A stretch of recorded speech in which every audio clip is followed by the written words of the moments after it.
Hi, this is Scott Garibay, and today we're going to talk about Dungeons & Dragons, and we're going to talk about F. Wesley Snyder's Dragonlance, Shadow of the Dragon Queen, right? And we're specifically going to talk about a human adventurer by the name of Ispin Greenshield, and more specifically, we're going to talk about the Green Shield and what it means. It's really fascinating. All right, so let's get into it. All right, here we go. So Ispin Greenshield, then we'll talk about the Green Shield. So Ispin's Green, so where are we? We're in Dragonlance. We're in, which is on the world of Kryn, which is on the continent of Ansalon. And now we're on the ancient land of Solamnia. And within that ancient land, we're in the province of the Hinterlund. And within the Hinterlund, we're on this quaint little fishing village called Vogler, right? Which is downriver, the Vingard River, from Calamon, okay? I absolutely love the geography of Dragonlance. And I'm also really enjoying learning Dragonlance, right? Because I think this is going to be a real competitor for Forgotten Realms, right? And could be really the main competitor for Forgotten Realms, right? And so it's really important, right? So Ispin Greenshield he retired in Vogler, right? And he retired there because he adventured specifically with human Solamnian knight Becklin and dwarf mercenary captain Cudgel. Okay, so he was adventuring with him, and he has died. Captain Cudgel and Knight of Solamnia Becklin have invited the player characters to Vogler, right? Okay. All the player characters know Ispin Greenshield, or one of your player characters. There has to be some link, right? Some reason they're going, right? So let's talk about Ispin Greenshield. So he's human, okay? He's an adventurer. He adventured with Captain Cudgel, and he adventured with Becklin, right? Very important, very exciting, really, really quite interesting, right? Here's where it gets fascinating. I mean, just really fascinating, right? Ispin Greenshield has the Green Shield. What the heck is the Green Shield, right? That's a good question. That is the question of the day. That's what this whole video be about. Right? So let's get into this. What is the Green Shield, okay? What is it in the lore, and what is it actually, right? Because in the lore of the game, or in the lore of Dragonlance Shadow of the Dragon Queen, what F. Wesley Snyder has put into place is that the Green Shield is so Ispin Greenshield literally named himself after the Green Shield. It is a wooden shield painted green, right? And Ispin Greenshield said, "This is a magical shield," right? And everybody's like, "What's it do?" And he goes, "When someone hits me with an axe, it protects me," right? And they're like, "Well, that's what a shield does." And he goes, No, it's magical. It has magic defenses, right? And I have never been felled. That's why I have retired, right? Like, and he's like, "This is a super magical super shield, the Green Shield." And everybody's like, "Looks like a regular shield, dude, right? It's wooden, right? It ain't gleaming with dwarven gems, crusted around it and slammed in by some super forge, right? It looks like a regular shield, dude." And he's like, "You are super wrong, and this is more than you know, right? This is my Green Shield. I literally named myself after this thing, right? It's magical, right?" And I was like, wait, what?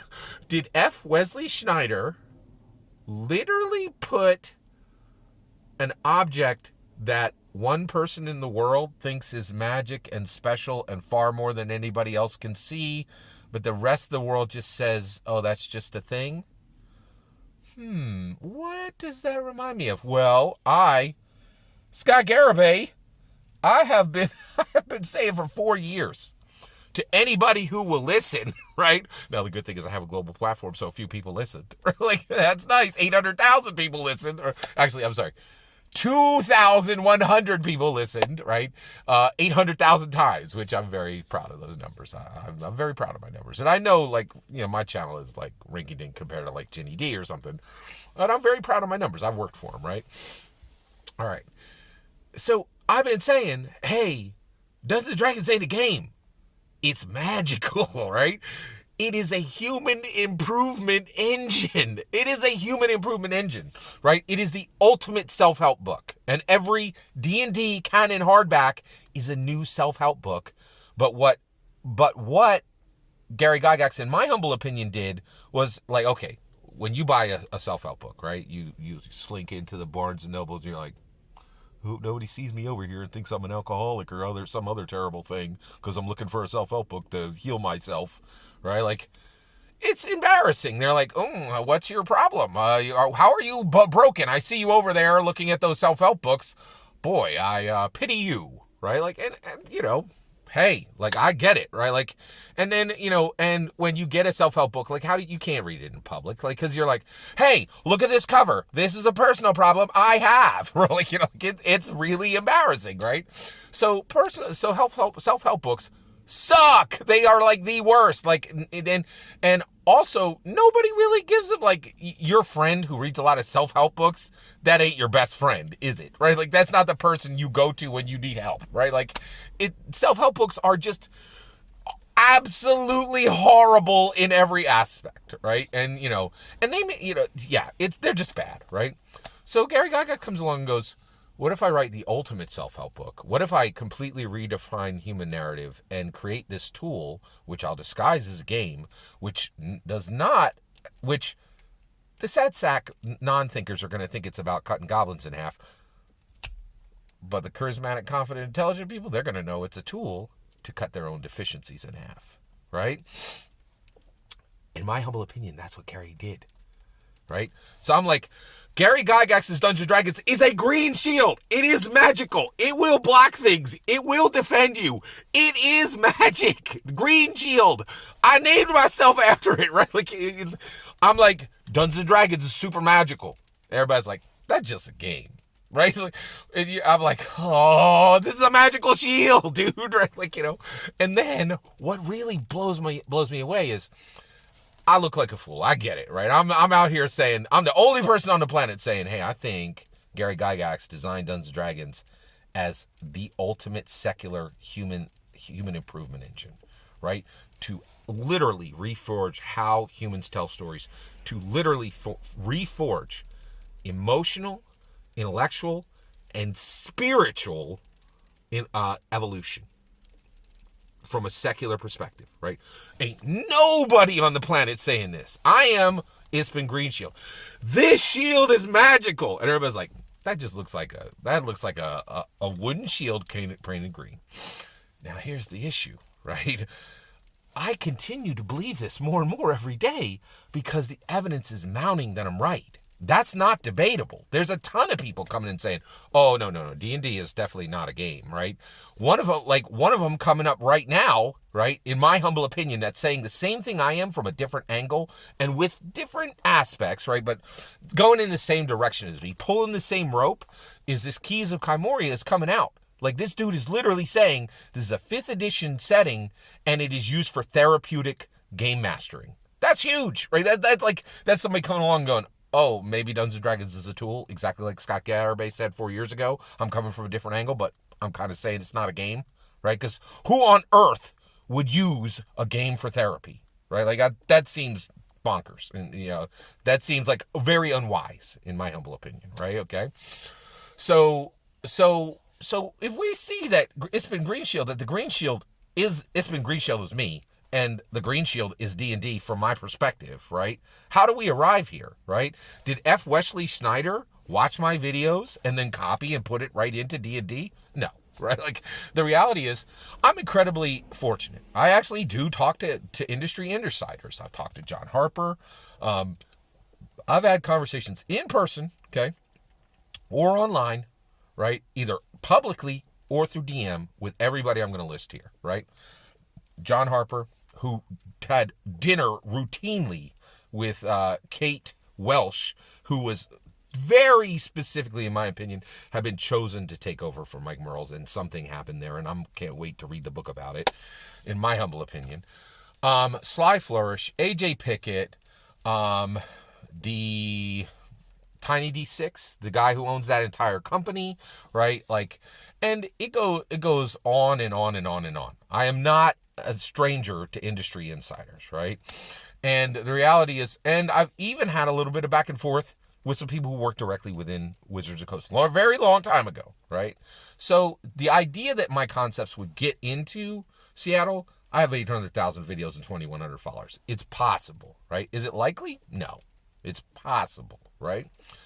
So why on earth is F. Wesley Snyder saying the same thing I'm saying, telling it in a story within Dungeons and Dragons, right? Not because he watched my video, but because it's so clear, right? If you look at Dungeons and Dragons, increasingly things are happening that don't match any game, right? People look at Dungeons and Dragons and goes, you bring somebody new to Dungeons and Dragons, how do I win? Oh, you can't win. What? What kind of game you don't win or lose? This one. Right, and you're like, that don't seem normal, right? And then you're like, you're going to act as another identity, and maybe you'll die. Oh, and guess what? We have to do safety tools. We have to get you safe for this. You're like, safe? What? Like, I don't have to do a session 0 to play Risk. What are you people talking about? This don't look like a game at all, right? F. Wesley Snyder is a ridiculously smart guy, right? And he's like, this ain't a game. Like, and so I think he knows, and I think fundamentally a lot of these incredibly important people, incredibly intelligent people, are fundamentally subconsciously or consciously, and they don't want to admit it because I pay a terrible price for saying this stuff. If you say anything in the world that others don't agree with, you will pay a horrific price, right? Like, go into my comments and you will find a long list of people who come here every single day and say, Scott, I came here and I watched your whole video and I negatively commented and I insulted you yesterday, and today I came and I watched every word and then I negatively commented and I'll be back tomorrow because all your content sucks, and the fact that I come here every day isn't proof that your content's incredibly engaging and I really would rather watch it than other stuff. Whatever. Yeah. Well, it's just not your real name. Looking at you, Squeaky Gamer. Yeah. And it's just a new person there. Like, and when Squeaky Gamer, whenever he decides, oh, maybe it is cruel to watch stuff every single day, insult the person, and complain about the comment, and come back tomorrow, it's a thing, right? So, but the reality is, there is something different. When you look at Dungeons & Dragons, especially when you start looking with a magnifying glass, you're like, this is not a game. Anybody can see it. So that's why I think the Green Shield, it's like there's this thing in Dungeons & Dragons saying, what if a thing that everybody in the world thought was a mundane object was super magical? You see what I'm saying? I'm seeing me. Boy, do I see myself in Dungeons & Dragons, right? It's like they wrote me in, right? Like, and not because they watched my videos and were like, yeah, we're going to throw them a bone. It's because if you look at Dungeons & Dragons extremely closely, carefully, over a long period of time, you will never, ever, ever think it's a game. You start to see, at minimum, this is a life path. At minimum, this is a life brand. At minimum, this is an element of Americana. At minimum, this is a cultural icon. And the idea that this is a game becomes ludicrous. So that's why the Green Shield, which in my humble opinion 100% represents what Gary actually accomplished with Dungeons & Dragons, is in D&D, right? That, every single word of that is my humble opinion. But what's important is your humble opinion, which you're going to give me when you get in the comments. Send your traffic. Please consider liking and subscribing, and have a wonderful millennium.